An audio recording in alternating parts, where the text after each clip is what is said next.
Salut les pirates que je kiffe beaucoup. Je vous souhaite un bon lundi de Pâques si vous regardez cette vidéo en direct ou pratiquement en direct. Et ben sinon, je vous souhaite une bonne journée. Commentaire important à la fin de cette vidéo. Vous savez qu'à la fin de cette vidéo, je vous commente vos commentaires. C'est des mini coaching. Donc celui-là, il n'est pas piqué des verres. Vous allez vous régaler. Juste avant, vous aurez les mêmes que vous m'avez écrit, les pirates, les petite photo que vous m'envoyez, que je vous mets sur votre canal Telegram, où il y a une super communauté de pirates. Et aujourd'hui, le coup de gueule de Bruno Marchal. J'en ai marre. Non, j'en ai marre qu'on vous prenne pour des jambons parfois. Les personnes qui veulent avancer dans leur vie, les personnes comme vous qui veulent comprendre comment on améliore les relations, comment on peut changer le monde, comment fonctionne le cerveau. Et on vous saoule depuis des années avec un fonctionnement du cerveau qui n'est pas juste. Ah oui, on vous saoule vraiment. Alors ça vient de la PNL effectivement, et la PNL qui est donc basée sur des concepts erronés, et ça on le sait depuis 30 ans, depuis 1990. Et je vais vous expliquer comment fonctionne véritablement le cerveau pour vous. Ça va vous aider à vous motiver, et ça va vous aider à comprendre, et ça va vous aider aussi à choisir les vidéos que vous choisirez ou les coachs que vous allez choisir. Parce que dès qu'un coach va vous parler finalement des trois parties du cerveau, le reptilien, le limbique, le cortex, qui va vous parler de PNL, etc., vous saurez que c'est fait sur des concepts erronés que l'on connaît aujourd'hui en neurosciences depuis 30 ans. Alors que les anciens coachs qui ont appris ça ne se soient pas remis au goût du jour, bon, okay. Mais que les nouveaux coachs qui apprennent ça, qui ne se remettent pas en question, ils apprennent une nouvelle donnée, ils ingurgitent, ils ne vérifient même pas sur une revue de recherche de neurosciences si ce qu'on leur apprend est juste ou pas, ça me chagrine. Voilà, ça me chagrine. Donc la plupart des coachs vont vous expliquer que vous avez trois parties du cerveau, que la partie reptilienne est la plus ancienne, hein, et qu'ensuite c'est dessus s'est greffé le limbique, l'émotionnel, et ensuite le cortex. Alors on sait depuis 30 ans que c'est faux. D'où ça vient cette idée au départ que la PNL a repris? Ça vient de ce qu'on appelle le fameux circuit de Papez, qui a été finalement rajouté aux études Papez a commencé et McLean ensuite, dans les années 60, a pensé que ça fonctionnait comme ça. Hein. Le circuit de Papez reposait sur des connexions entre un certain nombre de structures cérébrales bien définies. Alors au début, c'était pas con, hein, comme hypothèse. On disait que l'hypothalamus postérieur, c'était d'ailleurs les corps mammillaires, le noyau du thalamus antérieur, le cortex singulaire, la formation de l'hippocampe, etc., allait composer finalement ce fameux hippocampe et ce fameux cortex entorhinal que je vous ai déjà parlé dans d'autres vidéos. Et sur la base d'observations cliniques, Papez pensait que l'hippocampe allait jouer un rôle primordial dans la genèse des émotions et dans cette région que l'on appelle les corps mammillaires. Donc on pensait que tout se jouait dans l'amygdale. Alors c'est pas tout à fait faux, je vais vous expliquer tout à l'heure quand même. Ensuite, McLean a utilisé les concepts de Papez pour faire des choses un peu plus olé olé, on va dire. Donc il va associer différentes régions, en particulier l'hypothalamus, pour des émotions telles que la peur, la colère, mais aussi des comportements destinés à satisfaire des besoins de base indispensables à la survie des individus et des espèces. Donc selon McLean, il avait émis l'hypothèse que l'hypothalamus renfermait certains noyaux, hein, donc ces fameux corps mammillaires, qui étaient impliqués dans la formation des émotions, que c'était rattaché au cerveau limbique avec d'autres noyaux. Le cerveau viscéral, finalement, le plus ancien, finalement, ce serait composé de l'hypothalamus, du septum, de l'amygdale cérébrale et du tronc cérébral. Ça, ce serait le premier étage du cerveau, c'est-à-dire vraiment le reptilien. Ensuite, selon McLean, il y aurait eu un deuxième étage du cerveau. Ben, vous avez compris que ça ne fonctionne pas comme ça. Le cerveau, le fameux paléomalien, hein, le limbique, qui serait apparu chez les premiers mammifères. Hein. Ce cerveau limbique aurait comporté le corps mammillaire de l'hypothalamus, bien sûr, le thalamus antérieur, les aires corticales préfrontales, le gyrus singulaire, le cortex entorhinal, l'amygdale cérébrale et le septum. Voilà. Bon, vous voyez que c'était quand même assez recherché à l'époque, hein, déjà chez McLean. Et le viscéral, hein, le reptilien, devait réguler les fonctions de base de l'organisme, alors que le limbique était responsable de l'expression des émotions, on va dire, Et finalement, souvent les coachs vous disent là c'est de l'instinct, donc c'est la partie la plus ancienne, c'est le reptilien qui agit chez vous, etc. Selon McLean, à l'époque, il pensait que le cerveau viscéral, donc le reptilien, était plus ancien que le limbique. Hein. Bon, voilà, je vous expliquais tout à l'heure qu'on s'est planté, tout le monde fait des erreurs, hein, même moi, surtout moi d'ailleurs. Donc les primates finalement en particulier, l'homme est un primate finalement, aurait en plus un néocortex qui se serait développé ensuite et qui serait le siège probablement élaboré par, qui permettrait à l'homme d'être plus développé. Donc d'après McLean, il avait émis une hypothèse qui n'a pas été confirmée depuis, mais que la PNL a repris et continue à reprendre aujourd'hui, que les trois cerveaux communiqueraient mal, hein, ou ne communiqueraient pas du tout. Hein, c'est pour ça qu'on ne serait pas bien interconnectés et que les structures les plus récentes du cerveau ne pourraient pas encoder les informations de la même façon que les structures anciennes. Ça, c'était la théorie des trois cerveaux qui était lancée. C'était beau, c'était les années 60. Bon, après là, on s'est aperçu que c'était pas bon. Mais ça y est, les coachs ont repris tout ça et continuent aujourd'hui, donc 50 ans après, de continuer 60 ans après, à perpétuer des erreurs. C'est comme ça. Donc aujourd'hui, on sait que le cerveau reptilien n'est pas reptilien. Hein. Plusieurs facteurs, ça on le sait depuis les années 90, donc ça fait 30 ans. Hein. Plusieurs facteurs, dont, outre la personnalité, expliquent le succès finalement de McLean au début. Hein.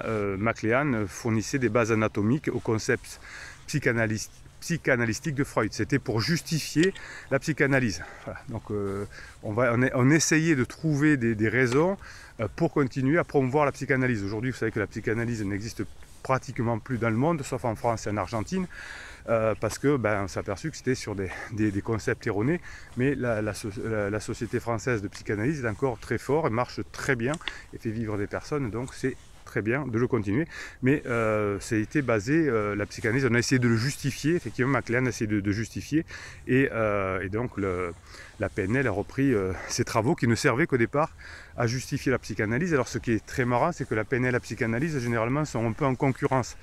Donc la PNL a piqué des idées pour justifier la psychanalyse qui était fausse justement et continue à l'utiliser. Donc c'est un peu bizarre tout ça, hein, vous voyez. Donc il vaut mieux être basé sur les neurosciences, sinon un peu de mal. Donc d'après McLean, votre cerveau aurait comporté une structure plus profonde, hein, ce cerveau viscéral, qui aurait correspondu aux aires les plus phylogénétiquement anciennes, hein, donc les reptiles finalement, et qui aurait effectivement géré vos instincts, et c'est pour ça que vous n'arriveriez pas à gérer certaines choses ou même certaines émotions, et c'est pour ça que ça peut justifier d'ailleurs de dire c'est la faute de papa, c'est la faute de maman, parce que si j'arrive pas à le gérer, c'est maintenant ancré dans le reptilien, il faut faire une psychanalyse de 10 ans pour aller le chercher. Pas con comme idée, hein. Ça permet de vendre des idées. Les recherches scientifiques, donc plus récentes, hein, quand je dis plus récentes, ça fait 30 ans quand même qu'on a trouvé ça, montrent qu'aucun des postulats n'a été exact, et on le sait depuis 30 ans maintenant. S'il est vrai que les mammifères, les reptiles actuels ont un ancêtre commun, hein, qui était probablement d'ailleurs un reptile lui-même, mais le télencéphale, qui est la partie la plus antérieure du cerveau des reptiles, contient, comme celui des mammifères, un cortex doté d'une organisation de couches similaire au cortex des mammifères. Donc même chez les reptiles, il y a une forme de cortex. Alors c'est pas, notamment chez les mammifères avancés, c'est pas une intelligence intellectuelle qui va pouvoir prévoir l'avenir en disant je mets des souris au congélateur pour plus tard, hein, c'est pas la même chose, où je vais faire ça pour embêter mon propriétaire chez les chevaux, mais on sait aujourd'hui qu'il y a effectivement chez les reptiles comme chez les mammifères, comme chez les hommes, un cortex. Pour s'en apercevoir finalement, on est revenu à une erreur d'interprétation dite anatomique, hein, qui concernait la structure particulière du cerveau des reptiles, ce qu'on appelle l'éminence ventriculaire dorsale. Hein. Donc c'est un amas d'ailleurs de corps cellulaires neuronaux qui sont situés dans certaines cavités du cerveau intérieur qu'on appelle les ventricules latéraux. Je vous le fais un peu compliqué ce matin, mais vous voyez, j'en ai marre qu'on vous manipule avec des concepts trop simples qui n'existent pas. Bon, donc j'essaie de vous expliquer, hein, comment ça fonctionne. Voilà, ne retenez pas tout évidemment. L'idée, c'est, vous pouvez dire, il y a des choses beaucoup plus sérieuses que ce qu'on peut voir parfois, qui paraissent évidents. Donc on pensait ainsi que les reptiles avaient un gros cortex un petit cortex pardon, et un gros striatum.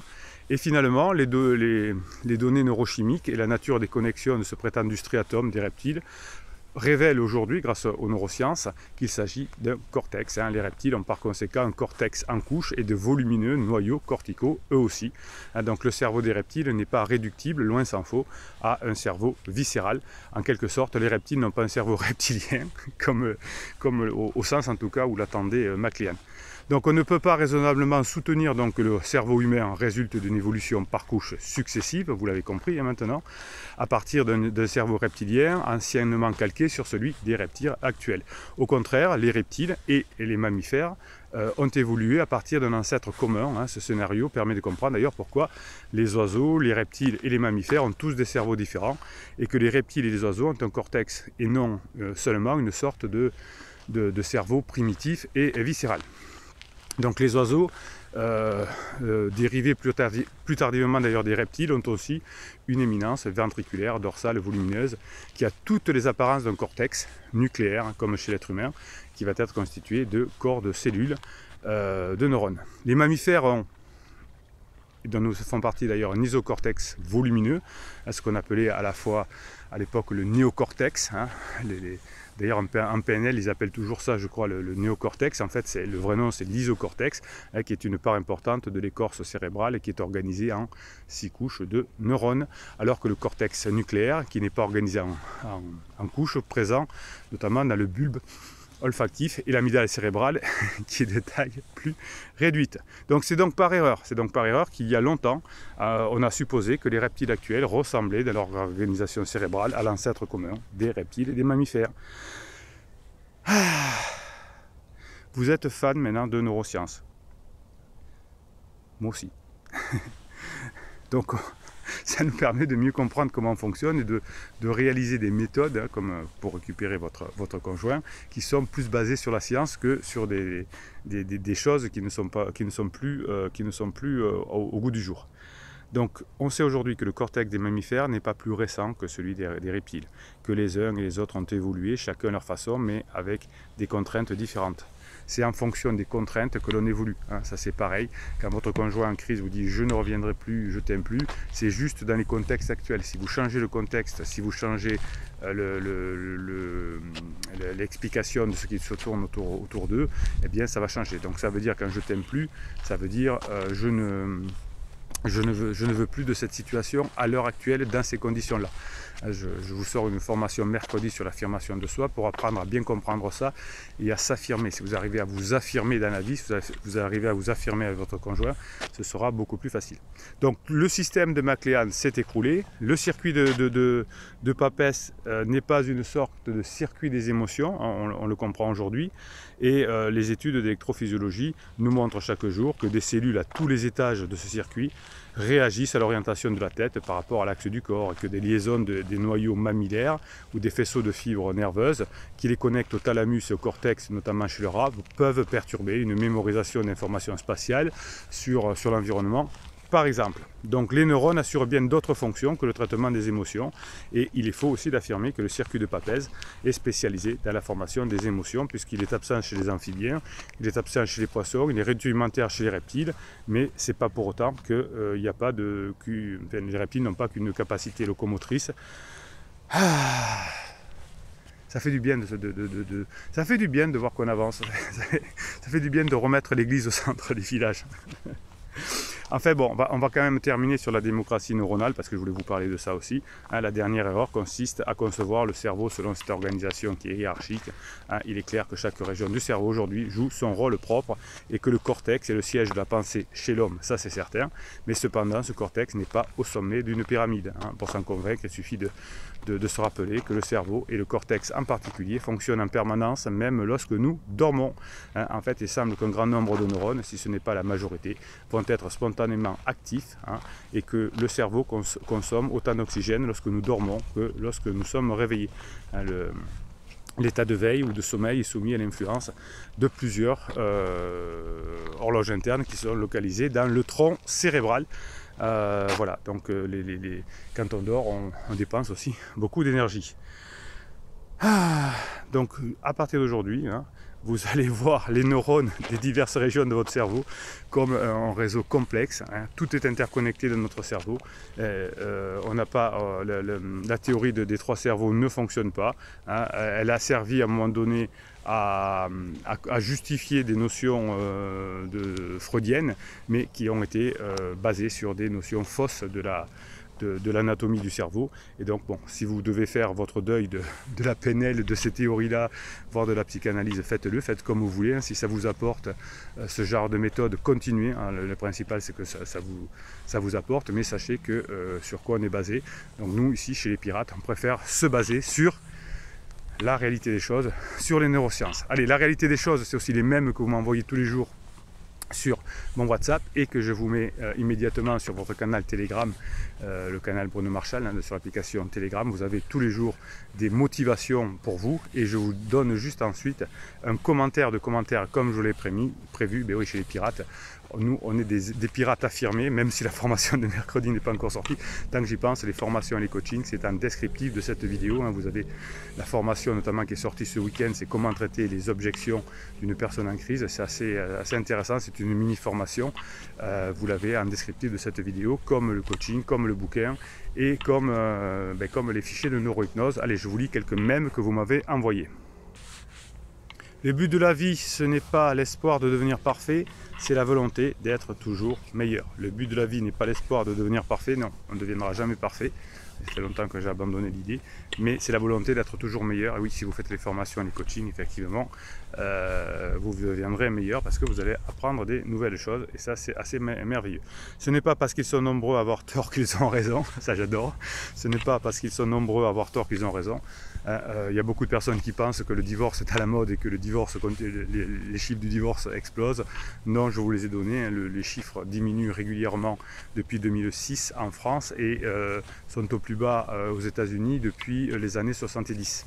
Et oui, c'est comme ça. Alors, c'est pas que cette année à cause du Covid, hein, c'est une tendance de fond, tout simplement parce qu'on a vu que les familles recomposées ne fonctionnent pas, qu'on peut se retrouver après des crises existentielles, qu'un divorce ça coûte cher, mais qu'ensuite on n'est pas plus heureux après.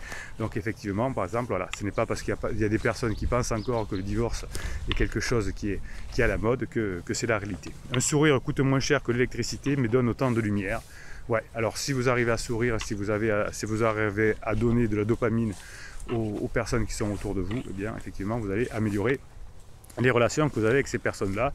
Allez, un petit dernier mème, l'important n'est pas de convaincre, mais de donner à réfléchir. Oui, donner à réfléchir, ne convainquez pas. Par les situations que vous allez vivre avec votre conjoint en crise, eh bien ces situations qui vont lui donner l'occasion de réfléchir et lui montrer que finalement tout a changé dans votre vie et que vous n'êtes plus la même personne qu'avant. Et donc le fait de je t'aime plus, c'était à l'ancienne personne. Et la phase 4 du couple que vous allez vivre ensemble si vous faites ce qu'il faut va être complètement merveilleuse. Allez, un message de Franck 0702, hein, je pense que c'est un nouveau pirate. J'aime bien les nouveaux pirates parce qu'ils ont des questions candides et donc c'est toujours intéressant. Bonjour, si son ex se remet avec quelqu'un un an après la rupture, peut-on considérer que c'est une relation en pansement? Donc vous voyez, quand on est un nouveau pirate, on essaye de comprendre, on essaye de mettre les situations dans des cases. Le problème, c'est pas même si vous le mettez votre conjoint dans la bonne case, bravo, ça n'amènera à rien. Le but, c'est votre travail sur vous. Et peut-on quand même récupérer son ex? Donc là, Franck, il va falloir bosser sur vous, parce que quand on se pose ce genre de questions, ça veut dire qu'on n'est pas au top. Et vous ne pourrez récupérer votre conjoint que si vous êtes totalement affirmé, si vous avez une affirmation de vous, si vous êtes absolument sûr. Si vous avez des doutes, ça va être compliqué. Car franchement, je n'y crois plus. Ah, ben voilà. Des fois, c'est... Bon voilà, bon, n'y crois plus, c'est exactement ce que je viens de vous dire il y a 2 secondes. Ben, si vous y croyez plus, c'est mort. Voilà. Hein, si vous y croyez, ça va se faire. Il y a une phrase qui dit que vous y croyez ou pas, vous aurez de toute façon raison. Hein, si vous croyez que vous allez y arriver, vous y arriverez. Si vous croyez que vous n'allez pas y arriver, vous aurez raison aussi, vous n'y arriverez pas. Donc Franck, il va falloir changer de mindset. Vous avez la formation sur le mental de gagnant, par exemple. Vous avez la formation sur comment devenir un homme. Vous avez tout pour faire. Car depuis notre rupture, la communication est vraiment compliquée. Voilà, vous avez aussi l'excellent. C'est pour ça que j'aime bien ce commentaire finalement. Car franchement, la relation est compliquée. Oui, vous avez des formations sur le badinage, vous avez des formations sur l'humour, vous avez des formations sur la sexualisation, vous avez la solution sur convaincre, sur relever les objections qui est sortie ce week-end. Elle met des barrières et reste toujours aussi distante. Voilà, on y est. Ça veut dire que vous, pour l'instant, hein, vous n'avez pas réussi à avoir une bonne communication, vous n'avez pas réussi à l'intéresser, vous n'avez pas réussi à passer des bons moments avec elle, vous n'avez pas réussi à montrer que vous avez changé. Et donc, effectivement, elle met des barrières, reste aussi des distances. Impossible de passer des moments ensemble. Voilà, on y est. Franck, il va falloir que vous bossiez sur vous pour changer votre fonctionnement. Alors, je ne vous connais pas directement, évidemment, hein, mais vous allez pouvoir vous aider, effectivement, à vous améliorer. Je ne sais plus quoi faire. Si vous ne savez plus quoi faire, moi je peux vous dire ce que vous avez à faire. Il va vous suffire de bosser sur vous, de changer votre mindset, de changer votre façon de faire et vous allez augmenter les possibilités de revenir avec votre épouse. Voilà, allez, je vous laisse ce lundi de Pâques, qui est une vidéo très longue du matin, mais c'est pas grave. Je voulais vous protéger et j'en ai marre qu'on vous prenne pour des jambons avec des vieux concepts des années 60 qui ont été démontrés depuis longtemps et qui ne fonctionnaient plus. Et moi je veux que vous ayez la réalité des choses pour que vous puissiez atteindre vos objectifs. C'était Bruno Marchal, il vous dit à très bientôt.